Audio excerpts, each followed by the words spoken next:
আমরা আমাদের ওয়েব পেজে যখন কোনো ডেটা শো করতে চাইবো, অর্থাৎ কোনো স্ট্রাকচারাল ডেটা বা কোনো ইউজারের মাসিক পেমেন্ট বা কোনো একটা মান্থলি ডেটা আমরা যখন শো করতে চাইবো, তখন সেই ক্ষেত্রে আমাদের টেবিল ওয়াইজ ডেটা শো করাটা অনেকটা উপকারী হতে পারে। কারণ যখন আমরা টেবিলের সাহায্যে ডেটা শো করব, তখন সেটা দেখতে অনেক সুন্দর এবং সেটা অনেকটা স্ট্রাকচার ওয়েতে হয়। আজকে এই ভিডিওতে আমরা দেখবো কিভাবে আমরা একটা টেবিল এইচটিএমএল এ ক্রিয়েট করতে পারি। তো এখানে আমরা কিছু জিনিসের সাথে প্রথমে পরিচিত হয়ে নিই। টেবিলের ক্ষেত্রে যে জিনিসটা থাকে, প্রথমত আমাদের টেবিলের একটা ক্যাপশন থাকে, অর্থাৎ এই টেবিলটা যে রিলেটেড, অর্থাৎ যে জিনিসটা নিয়ে সে কথা বলবে তার একটা ক্যাপশন থাকে। তো আমরা এখানে যে লেখাটা দেখতে পাচ্ছি সেটা হচ্ছে আমাদের টেবিলের ক্যাপশন। মেইনলি আমাদের এই টেবিলটা কোনো একটা ক্লাসের, অর্থাৎ ক্লাস 1 এর স্টুডেন্টের রেজাল্ট এখানে দেখাচ্ছে। তারপর তার প্রথম যে হেডারটা আমরা দেখতে পাচ্ছি, অর্থাৎ প্রথম যেই রোটা আছে সেটা একটু বোল্ড কালারের হয়, কারণ এগুলোকে বলে টেবিলের হেডার বা টেবিল হেডার। তারপর এগুলো হচ্ছে আমাদের টেবিলের ডেটা। আর যেহেতু এই লম্বা আকারে আছে সেগুলো হচ্ছে কলাম, অর্থাৎ প্রত্যেকটা এক একটা কলাম। এই নেম, রাকিবুল, রনি, রনি, এগুলো হচ্ছে কলাম। আর এটাও কলাম, এটাও কলাম। আর এইভাবে যেগুলো আছে সেগুলোকে বলে রো। এখন আমরা দেখব এই টেবিলটা আমরা কিভাবে এইচটিএমএল এ ডিজাইন করতে পারি।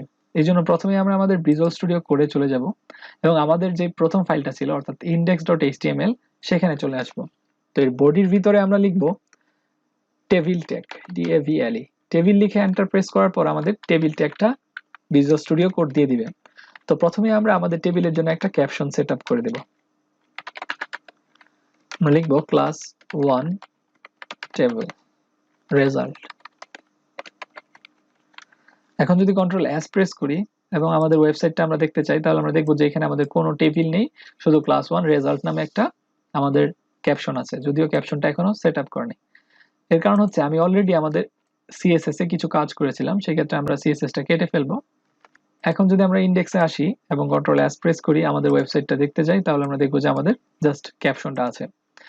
এখন আমাদের প্রথমত আমাদের টেবিল হেডারটা সেট করতে হবে, অর্থাৎ টেবিল হেডারটা আমাদের বলে দিতে হবে। মনে রাখতে হবে, যখনই আমরা আমাদের টেবিলে কোনো একটা রো ইনসার্ট করতে চাই, অর্থাৎ নতুন একটা রো নিতে চাই, সেই ক্ষেত্রে আমাদের অবশ্যই টিআর ট্যাগ ইউজ করতে হবে। টিআর মানে হচ্ছে টেবিল রো। টিআর লিখে এন্টার প্রেস করলে আমাদের এমন একটা এলিমেন্ট সে ক্রিয়েট করে দিবে। তো ফার্স্ট অফ অল আমাদের প্রথম টিআর এর ভিতরে থাকবে আমাদের টেবিল হেডার। তো টেবিল হেডারের সংক্ষেপে আমরা ট্যাগটা ইউজ করব টিএইচ। তো এই টিএইচ ট্যাগের ভিতরে আমরা বলে দেব রুল, অর্থাৎ প্রথম রুল থাকবে। তারপর আমরা আরেকটা টিএইচ নিব এবং সেটাতে বলবো নেম। আরেকটা টিএইচ রাখবো, এটাতে আমরা বলবো যে সাবজেক্ট নেম। তারপর তার মার্কসটা আমরা বলে দেব টিএইচ মার্কস। তাহলে আমাদের এই চারটা অপশন দিয়ে আমাদের টেবিল হেডার ক্রিয়েট করা হয়ে যাবে। কন্ট্রোল এস প্রেস করে আমরা দেখতে পারি যে আমাদের রুল, নেম, সাবজেক্ট, মার্কস এগুলো ক্রিয়েট করা হয়ে গেছে, কিন্তু বর্তমানে আমাদের কোনো টেবিলের কোনো বর্ডার নেই। এই জন্য আমরা একটা কাজ করব, আমরা টেবিলের বর্ডার দেওয়ার চেষ্টা করব। তো টেবিলের বর্ডার আমরা চাইলে এখান থেকে ইনলাইন সিএসএস অথবা আমরা ইন্টারনাল সিএসএস দিয়ে করতে পারি, কিন্তু আমরা যেহেতু অলরেডি স্টাইল ডট সিএসএস এর সাথে কানেক্টেড আমাদের এই ইন্ডেক্স ডট এইচটিএমএল, সো আমরা চেষ্টা করব আমাদের এই স্টাইল ডট সিএসএস এর মধ্যেই আমরা টেবিলটা ডিজাইন করতে। এই জন্য আমরা টেবিল ট্যাগ লিখব এবং টেবিল ট্যাগটার ভিতরে আমরা লিখব বর্ডার, যে আমাদের বর্ডারটার কালার কি হবে। তো এখন আমরা আমাদের টেবিলটার জন্য একটা বর্ডার সেট করব। তো এখান থেকে আমরা বর্ডার সিলেক্ট করব এবং বর্ডার বলবো 1 পিক্সেল সলিড। আমরা ব্ল্যাক কালারে নিতে যাচ্ছি, সলিড ব্ল্যাক। তো এখন যদি আমরা কন্ট্রোল এস প্রেস করি, তাহলে আমরা দেখতে পাবো যে আমাদের টেবিলটার একটা বর্ডার সে দিয়ে দিয়েছে, অর্থাৎ আমাদের যতটুকু এলিমেন্ট আছে তার একটা বর্ডার সে দিয়ে দিয়েছে। এখন যদি আমরা নতুন আরো ডেটা ইনসার্ট করতে চাই, অর্থাৎ আমরা যদি চাই আমাদের টেবিলে আরো রো ইনসার্ট করতে, সেই ক্ষেত্রে আমরা আবার আমাদের টেবিলে একটা টিআর ট্যাগ দিয়ে নতুন একটা রো ক্রিয়েট করতে পারি।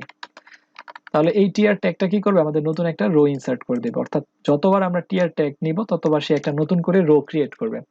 তো এই রো এর ভিতরে আমরা চাচ্ছি হচ্ছে প্রথম যা রুল হবে তার ডেটাটা ইনসার্ট করতে। তো আমরা এই জন্য একটা টেবিল ডেটা অর্থাৎ টিডি ট্যাগ ইউজ করব। এখানে আমরা আরেকবার একটু চেক করি, যেহেতু আমরা প্রথম রোটার ক্ষেত্রে টিএইচ ইউজ করেছিলাম, সেটা ছিল যাতে করে আমরা টেবিলের হেডারটা প্রদর্শন করতে পারি এবং সেটা একটু ব্ল্যাক বা একটু বোল্ড কালারের হবে। এরপরে আমরা ইউজ করতেছি টিআর, অর্থাৎ নতুন আরেকটা রো ক্রিয়েট করতেছি এবং এই টিআর ট্যাগের ভিতরে আমরা টিডি ট্যাগ ইউজ করব প্রত্যেকটা ডেটা শো করার জন্য, কারণ এগুলো হচ্ছে আমাদের টেবিল ডেটা। তো প্রথমে আমরা আমাদের রুলটা বলে দিব 1। তাহলে আমাদের এখানে রুল 1 হয়ে গেল এবং আমরা বলবো তার নামটা এখানে বলে দেব টিডি, নেম হবে রাকিব। তারপর হচ্ছে আমরা ওর সাবজেক্ট নেম বলবো টিডি বাংলা, মানে টেবিল ডেটা হচ্ছে বাংলা। আমরা এটার পার্সপেক্টিভে বলতেছি, অর্থাৎ নামের পরে ছিল সাবজেক্ট, তারপর হচ্ছে মার্কস। তো এখন আমরা তার মার্কস ইনসার্ট করব এবং টিডি বলবো যে সে 90 পেয়েছে। এখন যদি আমরা কন্ট্রোল এস প্রেস করি এবং আমাদের ওয়েবসাইটটাতে যাই, তাহলে আমরা দেখবো যে আমাদের নতুন ডেটা অর্থাৎ নতুন একটা রো ইনসার্ট হয়ে গেছে, সেটা হচ্ছে 1 এবং রাকিব বাংলা 90। তো বর্তমানে আমাদের কিন্তু আমাদের শুধু টেবিলের বর্ডার আছে, তো আমরা চাচ্ছি যেন আমাদের প্রত্যেকটা সেলেরও বর্ডার হয়। এই জন্য আমরা একটা কাজ করব, আমাদের যে সিএসএস ফাইলটা আছে এখানে চলে আসব এবং এখানে টেবিলের সাথে সাথে আমরা কমা দিয়ে লিখব টিএইচ এবং টিডি। এতে করে কি হবে, আমাদের যেখানে টিডি ট্যাগ এবং টিএইচ ট্যাগ আছে সেটাতেও সেম জিনিসই অ্যাপ্লাই হবে। তো কন্ট্রোল এস প্রেস করার পর আমরা যদি আমাদের ওয়েবসাইটটা লোড করি, তাহলে আমরা দেখতে পারবো বর্তমানে একটা বর্ডার আমাদের সবগুলো এলিমেন্টের সাইডে আছে। তো এখানে আমরা একটা ভুল করেছি, সেটা হচ্ছে আমরা দুই ক্ষেত্রে টিডি দিয়েছি, আমরা এখানে একটা টিএইচ দিব। কন্ট্রোল এস প্রেস করব, তাহলে আমরা দেখতে পারবো যে আমাদের টেবিলটা বর্তমানে একটা বর্ডার দেওয়া হয়েছে। কিন্তু আমরা চাচ্ছি যেন এই বর্ডারটা এই ফাঁক না থাকে, অর্থাৎ এই ডিফারেন্সটা না থাকে। এই জন্য আমরা কলাপস করে দিব আমাদের বর্ডারটাকে। তো আমরা লিখবো বর্ডার কলাপস এবং কলাপস দিয়ে দেব। কন্ট্রোল এস প্রেস করলে আমরা দেখতে পারবো যে এখন আমাদের বর্ডারটা একটা বর্ডার হয়ে গেছে, অর্থাৎ এক লাইন বর্ডার হয়ে গেছে। এখন আমরা তার একটু প্যাডিং সেট আপ করবো, যাতে করে প্যাডিং বলতে মেইনলি আমাদের এই ওয়ানটার আশেপাশে যেন আমরা কিছু জায়গা পাই, অর্থাৎ আমার এই বর্ডারটা যেন তার থেকে একটু দূরে চলে যায়, অথবা বর্ডার থেকে যেন ওয়ানটা আরো ভিতরে চলে যায়। তো এটা যদি আমরা সেট আপ করতে চাই, আমরা এখানে এসে প্যাডিং দিব। প্যাডিং আমরা দিব হচ্ছে 15 পিক্সেল। কন্ট্রোল এস প্রেস করি এবং আমরা যদি আমাদের ওয়েবসাইটটাতে যাই, তাহলে আমরা দেখবো যে আমাদের ওয়েবসাইটটা এখন টেবিলটা মোটামুটি একটা পর্যায়ে চলে এসেছে। এখন আমরা নতুন ডেটা ইনসার্ট করব। তো নতুন ডেটা ইনসার্ট করতে হলে আমাদের আর কিছুই না, আমাদের এই টেবিল রোটাই আমরা কপি করে পেস্ট করব। এভাবে আমরা নতুন রো ক্রিয়েট করতে পারবো। এখন যদি কন্ট্রোল এস প্রেস করি এবং আমরা দেখি আমাদের ওয়েবসাইটটাতে এখন টেবিলটা আমাদের 1 2 3 4 কয়েকটা রো ইনসার্ট করা হয়েছে। এখন যদি আমরা এমন দরকার হয় যে আমার এই কলামটা অর্থাৎ বাংলা আর 90, এই বাংলা লেখাটা আমরা যদি দুই কলাম নিয়ে রাখতে চাই, তাহলে কি করব? সেজন্য আমাদের ইউজ করতে হবে কলাম স্প্যান অর্থাৎ কল স্প্যান।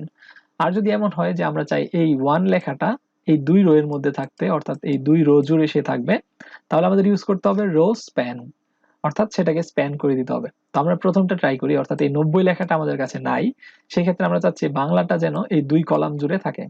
আমরা একেবারে নিচে চলে আসব এবং এখান থেকে 90 লেখাটা কেটে দেব এবং আমাদের যে লাস্ট বাংলা লেখাটা ছিল এটার এই টিডি ট্যাগের ভিতরে আসব এবং লিখব কলাম স্প্যান, কল স্প্যান, এবং আমরা বলে দেব কয়টা কলাম স্প্যান আমরা চাই, অর্থাৎ দুইটা কলামের সমান জায়গা ওর জন্য চাই। কন্ট্রোল এস প্রেস করলাম এবং আমরা যদি আমাদের ওয়েবসাইটটা লোড করি, তাহলে দেখবো যে এই বাংলা লেখাটা আমাদের এই দুইটা কলাম জুড়ে আছে। সেম জিনিসটা আমরা করতে পারি এইখানে, অর্থাৎ এই ওয়ানের ক্ষেত্রে। এই জন্য আমরা এই ওয়ানের চলে যাব, এই ওয়ানের ট্যাগের ভিতরে যাব। তো এই ওয়ানের ট্যাগটা হচ্ছে এটা, এইটা। তো এই ক্ষেত্রে আমরা এই ট্যাগটা কেটে দেব, কারণ এই ট্যাগটা আমাদের দরকার নেই। এই ওয়ানের ট্যাগে এসে আমরা লিখবো রো স্প্যান, অর্থাৎ আমরা চাচ্ছি রো স্প্যান করতে। তো দুইটা রো আমরা স্প্যান করব। কন্ট্রোল এস প্রেস করলাম। এখন যদি আমরা যাই, তাহলে আমরা দেখবো যে আমাদের ওয়ানটা দুইটা রো জুড়ে এসেছে। তো এভাবে আমরা চাইলে আমরা HTML এ সুন্দর একটা টেবিল ডিজাইন করতে পারি, আমরা CSS দ্বারা আরো সুন্দর করে টেবিল ডিজাইন করতে পারবো। মেইনলি টেবিল স্ট্রাকচার দাঁড় করতে হলে আমাদের টেবিল ট্যাগ ইউজ করতে হয়, তার একটা ক্যাপশন থাকে এবং অবশ্যই আমাদের বর্ডার বলে দিতে হবে যে সলিড ব্ল্যাক। তারপর হচ্ছে আমরা তার রো স্প্যান অথবা কল স্প্যান ইউজ করা শিখেছি।